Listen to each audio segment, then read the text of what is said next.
گدھے کی کہانی، عادت کی زنجیریں۔ ایک کسان روزانہ اپنے گدھے پر زرخیز مٹی لاد کر کھیتوں کی طرف جاتا تھا۔ اس کے ساتھ اس کا چھوٹا بیٹا بھی ہوتا جو ہاتھ میں لاٹھی لیے ساتھ چلتا۔ دوپہر کے وقت جب دھوپ تیز ہوتی تو وہ راستے میں ایک گھنے درخت کے نیچے رک جاتے۔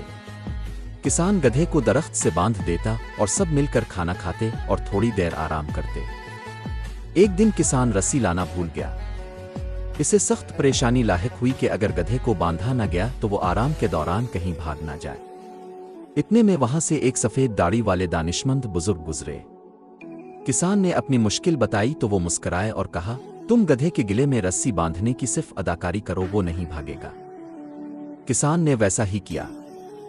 اس نے خالی ہاتھ گدھے کے گلے اور درخت کے گرد گھمائے جیسے وہ اسے مضبوطی سے باندھ رہا ہو۔ جب کسان آرام کر کے جاگا تو یہ دیکھ کر حیران رہ گیا کہ گدھا بغیر کسی رسی کے بالکل اسی جگہ خاموش کھڑا تھا جیسے بندھا ہوا ہو۔ اب کسان نے آگے جانے کے لیے گدھے کو ہنکایا، لیکن گدھا اپنی جگہ سے ایک انچ بھی نہ ہلا۔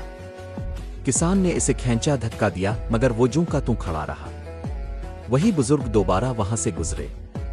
کسان نے کہا، بابا یہ تو حل ہی نہیں رہا۔ یہ بزرگ ہنسے اور بولے، بھائی تم نے اسے باندھا تھا، اب اسے کھولنے کی اداکاری بھی تو کرو۔ کسان نے فوراً گدھے کے گلے کے گرد ہاتھ گھما کر خیالی رسی کھولنے کی اداکاری کی۔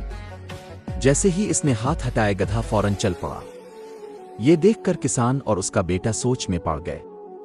انہیں سمجھ آ گئی کہ گدھا جسمانی رسی سے نہیں بلکہ اپنی ذہنی عادت کا غلام تھا۔